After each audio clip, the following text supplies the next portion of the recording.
talking about the government. A new rule announced today backed by the force of law and the threat of fines and felony charges. A rule that will prevent reporters and photographers and anyone else from getting anywhere close to booms and oil-soaked wildlife in just about any place we need to be. By now, you're probably familiar with cleanup crews stiff-arming the media, private security blocking cameras, ordinary workers clamming up, some not even saying who they're working for because they're afraid of losing their jobs.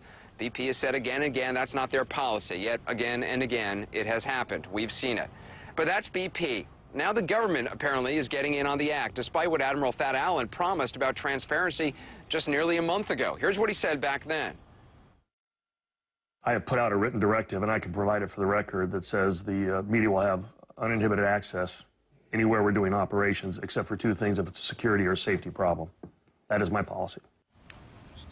Uninhibited access unless it's a security or safety problem. Well, the Coast Guard today announced new rules keeping photographers and reporters and anyone else from coming within 65 feet of any response vessel or booms out on the water or on beaches. 65 feet. Now, in order to get closer, you have to get direct permission from the Coast Guard captain of the Port of New Orleans. You have to call up the guy. What this means is that oil-soaked birds on islands surrounded by boom, you can't get close enough to take that picture. Shots of oil on beaches with booms, stay 65 feet away. Pictures of oil-soaked booms uselessly laying in the water because they haven't been collected like they should, you can't get close enough to see that. And believe me, that is out there. But you only know that if you get close to it, and now you can't without permission. Violators could face a fine of $40,000 and Class D felony charges. What's even more extraordinary is that the Coast Guard tried to make the exclusion zone 300 feet before scaling it back to 65 feet. Here's how Admiral Allen defends it. It's not unusual at all for the Coast Guard to establish either safety or security zones around any number of facilities or activities for public safety and for the safety of the equipment itself. We would do this for marine events, fireworks demonstrations, cruise ships going in and out of port. So this is the exact same logic that federal wildlife officials used to prevent CNN on 2 occasions from getting pictures of oiled birds that have been collected. Pictures that we're about to show you, which are obviously deeply disturbing. Pictures of oiled gulls that we just happened to catch. Suddenly we were told after that day we couldn't catch it anymore. So keeping prying eyes out of marshes, away from booms, off the beaches is now government policy. When asked why now, after all this time, Thad Allen said he'd gotten some complaints from local officials worried people might get hurt. Now, we don't know who these officials are. We'd like to, but transparency is apparently not a high priority with Thad Allen either these days. Maybe he's accurate, and some officials are concerned, and that's their right. But we've heard far more from local officials about not being able to get a straight story from the government or BP. I've met countless local officials desperate for pictures to be taken and stories written about what is happening in their communities. We're not the enemy here. Those of us down here trying to accurately show what is happening, we are not the enemy. I've not heard about any journalist who's disrupted relief efforts. No journalist wants to be seen as having slowed down the cleanup or made things worse. If a Coast Guard official asked me to move, I'd move. But to create a blanket rule that everyone has to stay 65 feet away from boom and boats, that doesn't sound like transparency. Frankly, it's a lot like in Katrina when they tried to make it impossible to see recovery efforts of people who died in their homes. If we can't show what is happening, warts and all, no one will see what's happening. And that makes it very easy to hide failure and hide incompetence, and makes it very hard to highlight the hard work of cleanup crews and the Coast Guard. We are not the enemy here. We found out today 2 public broadcasting journalists reporting on health issues say they've been blocked again and again from visiting a federal mobile medical unit in Venice, a trailer where cleanup workers are being treated. It's known locally as the BP compound, and these 2 reporters say everyone they've talked to, from BP to the Coast Guard to Health and Human Services in Washington, has been giving them the runaround. We're not talking about a CIA station here. We're talking about a medical trailer that falls under the authority of guess who? Thad Allen, the same Thad Allen who promised transparency all those weeks ago. We are not the enemy here.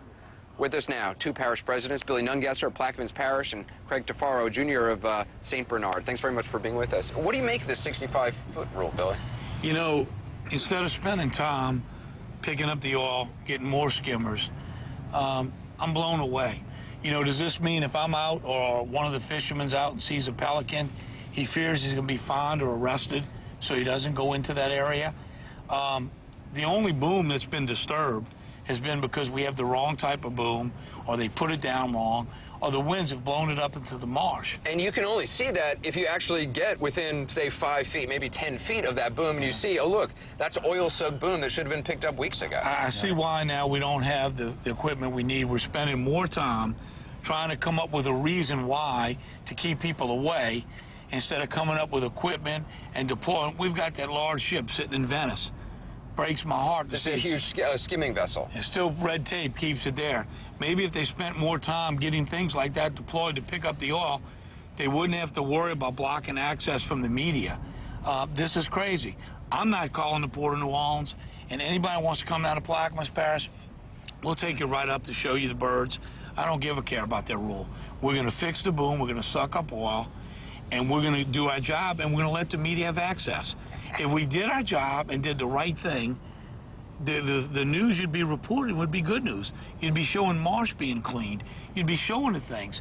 You know, listen, Craig said I had to be nice tonight because it's 4th of July. You're going to, you wanted him to give a 3-day dispensation? Three-day amnesty and let him, no more Mr. Nice Guy after that. I spent 3 days trying to get permission from all the parishes to let us use their skimmers that aren't there. These 100 skimmers that all these parishes have, today we got the report. I apologize. Cameron doesn't have any skimmers, but we heard they were on the shore. And so wait, officially, there's dozens of skimmers in each of these parishes. Well, that's what the report says. On paper. Jefferson has 96. They got 18. They've asked for 10 more. So wait, they have 96 skimmers officially on paper. On the paper. In Jefferson Parish, but you've counted and they only have how much? Well, I talked to them tonight. They have 18. 18. You know, and listen, if we only got 18, then let's order some more. Let's get to work. But, you know, we're spending more time looking for this equipment that nobody knows where it is. How are things now in your parish since Hurricane Alex? Well, here's the thing. You know, we want to be able to tell a positive story about what's happening. And the shame of it is many of our waters, maybe for a little bit more time, are still open for fishing. So we have boom spread out. We have over 50 miles of boom. So in essence, this rule that's been enacted today could shut down all of the recreation fishermen and all of the activities that are going on in our open waters because people will be fearful of running up against getting too close to boom.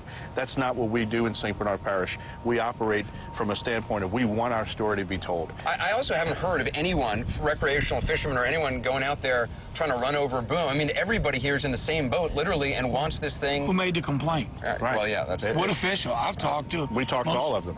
Nobody's made a complaint. Well, how are things in the wake of Hurricane Alex? Have you guys been we had basically about a 400-barrel swath of oil coming in. We had to stand down because of the storm activity, and now that oil has now been spewed all over inside of the Chandelier Islands.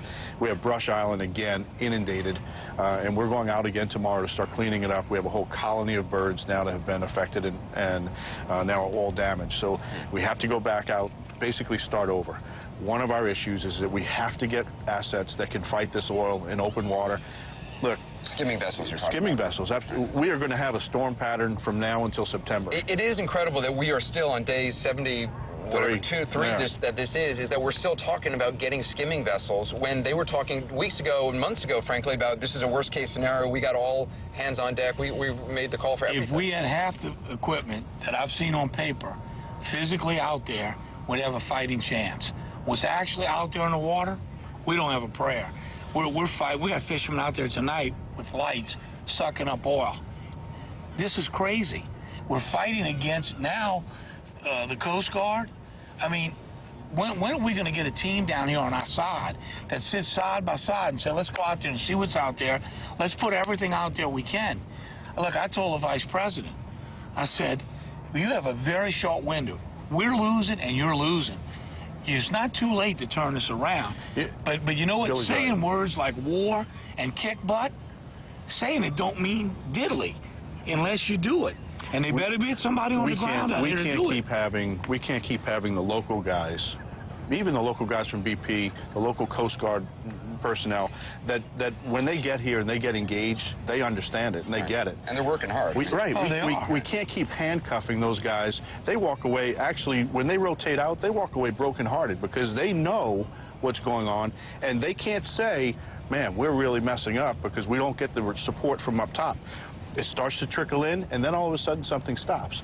This is what we have to change. We have to connect the dots so the local guys who are working as hard as they can and doing what they know is right gets the support from their own agencies that they're down here from.